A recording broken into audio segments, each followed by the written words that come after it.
मंगल, सोम्या और जयराज की चाल में फंस गया अदित और आखिरकार इतने लंबे इंतजार के बाद अदित का पर्दाफाश हो ही गया। और इतना ही नहीं बल्कि जयराज ने अपने ऑफिसर से कहकर पुलिस भी बुला ली है। यानी अब अदित को होने वाली है उम्र कैद। लेकिन इन सारी चीजों के बीच अदित ने कुछ ऐसा किया जिससे पूरी कहानी ही पलट गई। तो आखिर ये पूरी कहानी क्या है, आइए जानते हैं आज के स्पेशल एपिसोड में। तो बिना किसी वक्त गवाए चलिए मंगल लक्ष्मी के लेटेस्ट एपिसोड का रीकैप शुरू करते हैं। कहानी की शुरुआत में हम देखते हैं अदित को, जिसका कि सभी के सामने पर्दाफाश हो गया होता है। एकदम बड़ी सी स्क्रीन पे मंगल ने जयराज से कहकर एक वीडियो प्ले करवाई थी और उस वीडियो के अंदर अदित नकली नोटों का सप्लाई करते हुए नजर आ रहा था। ये सारी चीजें देखकर कुसुम बहुत ज्यादा घबरा जाती है, डरने लग जाती है। वो अदित के पास आती है और अदित से कहती कि अदित ये सब क्या है, तुम नकली नोटों का व्यापार करते हो। इस वक्त ईशाना और अक्षत ये दोनों भी हक्के बक्के रह जाते हैं। ईशाना रोते हुए कहती है कि पापा इसका मतलब आप इतने बड़े अपराधी हो। अक्षत कहता है कि मुझे आपसे बिल्कुल भी उम्मीद नहीं थी पापा। आदित्य कहता है कि अरे अरे तुम लोग शांत हो जाओ, मैंने ऐसा बिल्कुल भी नहीं किया है। ये पता नहीं कहां से वीडियो चल गई और ये वीडियो में मैं हूं भी नहीं, ये एआई से बनाया हुआ है। एआई से आजकल टेक्नोलॉजी कितनी आगे बढ़ गई है, यहाँ पर कोई तो है जो कि मुझे फंसाना चाहता है। आज का दिन मेरे लिए इतना इंपॉर्टेंट है, इसीलिए कोई आज के दिन को पूरी तरीके से बिगाड़ना चाहता है। और कोई और तो क्या, वो सोम्या है। सोम्या अम्मा, मुझे सारी चीजें पता है, सोम्या है वो। कुसुम कहती है कि अदित तुम हमसे झूठ नहीं कह सकते, ये नकली नोटों का कंसाइनमेंट तुम्हारे पास कहाँ से आया, तुम मुझे साफ साफ सारी चीजें बता दो, क्योंकि हमने जिस अदित को जन्म दिया था वह तो गद्दार नहीं था, वह तो झूठा नहीं था, तो आखिर तुम हो कौन। अदित कहता है कि अम्मा मेरी बात को समझने की कोशिश कीजिए। उसी वक्त कुसुम कहती है कि चलो ठीक है, अगर तुमने ये सब नहीं किया ना तो हमारे सर पे हाथ रखो और कसम खाओ। अदित मन ही मन में कहता है कि ये कहाँ फंस गया मैं। अदित वहाँ से भागने की कोशिश कर रहा होता है, लेकिन कुसुम उसे पकड़ लेती है। कुसुम कहती है कि अदित तुम भाग कर रहे हो, अभी पुलिस को आने दो, दूध का दूध और पानी का पानी हो जाएगा। उसी वक्त अदित कुसुम के हाथ को झटके से छोड़ता है और वहाँ से भागने लगता है, जिससे कि कुसुम को यकीन हो जाता है कि अदित ने यह गैर कानूनी काम किया है। लेकिन अभी भी उसकी माँ का दिल ये बात मान नहीं रहा होता। इस तरफ अदित भागते भागते सीधे पहुंच जाता है एक महिला के पास,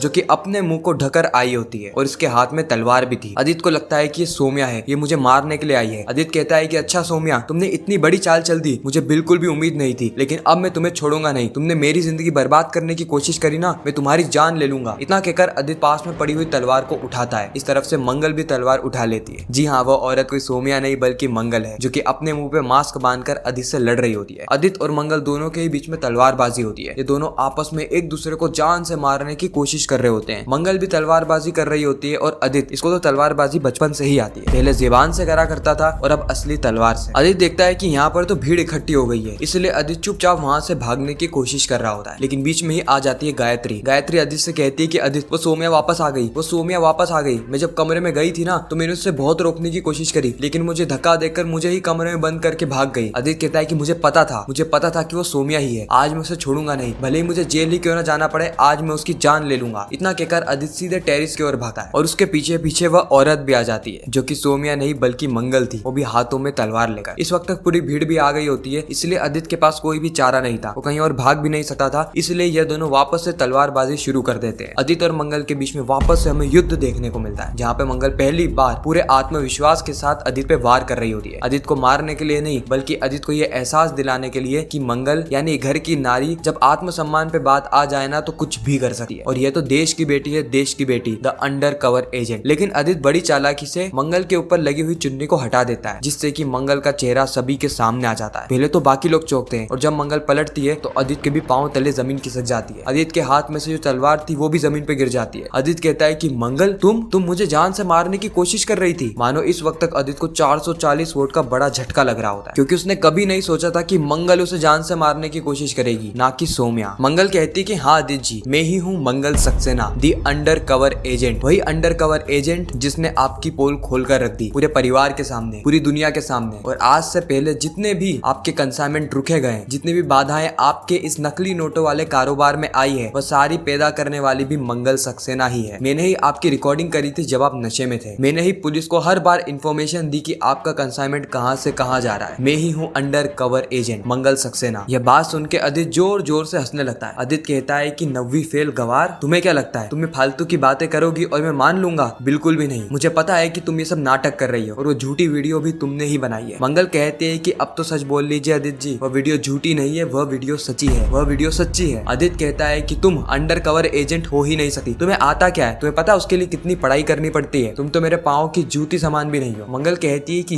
यही गलती आज आपको इस मुकाम पर ले आई, जहाँ पर आपको यह भी पता नहीं चल रहा है कि आपने किन किन लोगों को धोखा दिया है। आपने मुझे पिछले 25 साल से धोखा दिया। इतना ही नहीं, आपने अपने बच्चों को धोखा दिया, आपने अपनी जान से प्यारी अम्मा को धोखा दिया, आपने सभी को धोखा दिया और सबसे बड़ा धोखा आपने देशवासियों को दिया है। नकली नोटों का सप्लाई करके मेहनत की कमाई खा ली। अरे ऐसी कमाई खा के आप जिंदा कैसे हो, मुझे तो ये समझ में नहीं आ रहा। आदित्य कहता है कि बस चुप हो जाओ मंगल, इससे ज्यादा बदतमीजी में बर्दाश्त नहीं कर सकता और मुझे तो यकीन ही नहीं हो रहा है कि तुम अंडर कवर एजेंट हो, तुम फालतू की बातें करी जा रही हो बस। इतने में वहाँ पर आ जाती है सोम्या। सोम्या कहती है कि मंगल बिल्कुल सच कह रही है। आदित्य सोम्या को देखकर हक्का बक्का रह जाता है, उसके पांव तले जमीन खिसक जाती है कि सोम्या मंगल का साइड ले रही है। पहली बार सोम्या मंगल का साइड ले रही है। सोम्या कहती है कि हाँ आदित्य, तुमने बिल्कुल सही सोचा, मैं मंगल का साइड ले रही हूँ क्योंकि तुमने मुझे भी धोखा दिया, तुमने मंगल को भी धोखा दिया। तुम इतने बड़े गद्दार निकलोगे किसी ने भी नहीं सोचा था। मैंने तो बिल्कुल भी नहीं, मैंने हर कदम पे तुम्हारा साथ दिया। मैं बार बार तुमसे कहती रही कि मंगल पुलिस के साथ मिली हुई है, मंगल एक अंडर कवर एजेंट है, लेकिन तुमने क्या किया? आखिरी में झूठ पकड़ाने के बाद पूरा का पूरा इल्जाम मुझ पर डाल दिया और मुझे जेल की सलाखों के पीछे करवा दिया। बहुत चालाक निकले तुम आदित्य, बहुत चालाक। लेकिन शायद तुम भूल गए कि तुम्हारा पाला किससे पड़ा था? सोम्या से, सोम्या टंडन से। इसीलिए मैंने मंगल के साथ मिलकर यह प्लान बनाया ताकि मैं तुम्हें अरेस्ट करवा सकूं। 50-50% पार्टनरशिप थी ना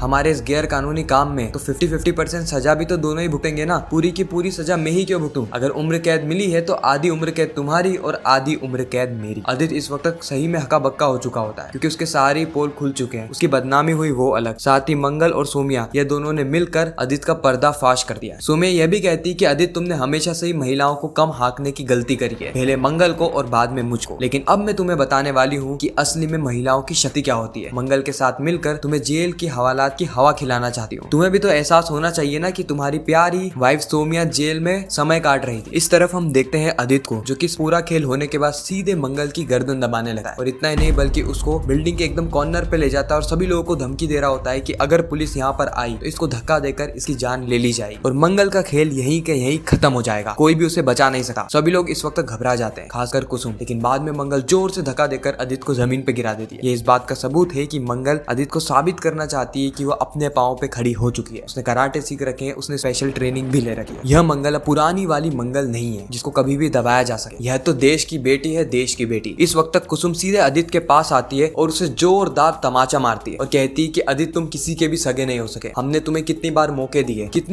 दिए कि तुम अपने परिवार के साथ घुल मिल जाओ, लेकिन तुमने हर बार परिवार के साथ गद्दारी करने की ही सोची, हर बार परिवार को ही धोखा दिया। और आज देखो, तुम्हारे परिवार में कोई भी तुम्हारे साथ नहीं खड़ा है, ना ही ईशाना, ना ही अक्षत, ना ही गायत्री, ना ही मंगल, और कोई भी नहीं। मंगल ने भी तुम्हें कितनी बार मौके दिए थे कि तुम सुधर जाओ, लेकिन तुम सुधरे नहीं। और आखिर में नतीजा क्या निकला? तुमने सब कुछ खो दिया। आदित्य, पता है इससे सबसे ज्यादा दुख किसको होगा? हमें होगा, क्योंकि हमने तुम्हें पाल पोस कर बड़ा किया था, इतने अच्छे अच्छे संस्कार दिए थे, लेकिन तुमने जो कुछ भी किया ना, ये बिल्कुल भी भुलाने लायक नहीं है। ये जिंदगी भर का दाग बन चुका है हमारी जिंदगी के लिए। हमें जिंदगी भर इस बोझ को सर पे लेकर चलना होगा कि हमने एक ऐसे बेटे को जन्म दिया जिसने देश से गद्दारी करी, जो कि गद्दार निकला, गद्दार। इस वक्त तक तो ईशाना भी कहने लगती है कि पापा, मुझे ऐसा लगा था कि आपने उस आरव जैसे दानव के साथ मेरी शादी करा के अच्छा किया, लेकिन बाद में मुझे पता चला कि वो कितना बड़ा अपराध था। लेकिन मैंने फिर भी ये सोचा कि आपने मेरा ही अच्छा चाहा। लेकिन अब मुझे समझ में आ रहा है कि आपने आरव के साथ हाथ मिलाया था, डील के लिए आपने मेरा इस्तेमाल किया। मैंने तो आपको हमेशा से ही हीरो माना था पापा, लेकिन आपने आखिर में क्या किया? इतना बड़ा धोखा दिया। इस वक्त तो अक्षत भी आदित्य के खिलाफ हो जाता है। सभी लोग आदित्य के खिलाफ हो चुके थे और आदित्य के पास बोलने के लिए दो शब्द भी नहीं थे, क्योंकि आदित्य चारों ही तरफ से एक्सपोज हो चुका है। और इतने में ही वहाँ पर आ जाता है जयराज। जयराज आकर बताता है कि वह कोई नॉर्मल व्यक्ति नहीं, ना ही कोई बिजनेसमैन है, बल्कि वह तो एसीपी है। वो अंडर कवर एजेंट्स को ट्रेन करता है तुम्हारे जैसे अपराधियों को पकड़ने के लिए। आदित्य जैसे अपराधियों को पकड़ने के लिए हम ऐसे लोगों को चुनते हैं जिन पर आदित्य जैसे अपराधियों का कभी भी शक ना जाए, जैसे मंगल जी के अंदर की काबिलियत को हमने पहचाना, उनको ट्रेन किया और सारी जानकारी लेकर तुम्हें आज एक्सपोज कर दिया। मंगल जी ने देश के लिए काम किया है और तुमने देश के खिलाफ, तुमने देश के लोगों के खिलाफ काम किया है, इसीलिए तुम्हें जेल की सलाखों के पीछे जाना पड़ेगा। आदित्य, तुम्हें जेल की सलाखों के पीछे जाना पड़ेगा। इस वक्त तक आदित्य मन ही मन में सोच रहा होता है कि तभी जहाँ मंगल थी ना, वहाँ जयराज मुझे नजर आ रहा था। मैं इस चीज को कैसे कैच नहीं कर पाया। और इसी के साथ ही खूबसूरत एपिसोड यहीं पे समाप्त हो जाता है। खैर, आपको ये रिकैप कैसा लगा कमेंट सेक्शन में जरूर बताना। बाकी मैं मिलता हूँ आप सभी से किसी नेक्स्ट इंटरेस्टिंग वीडियो में। जब तक के लिए गुड बाय।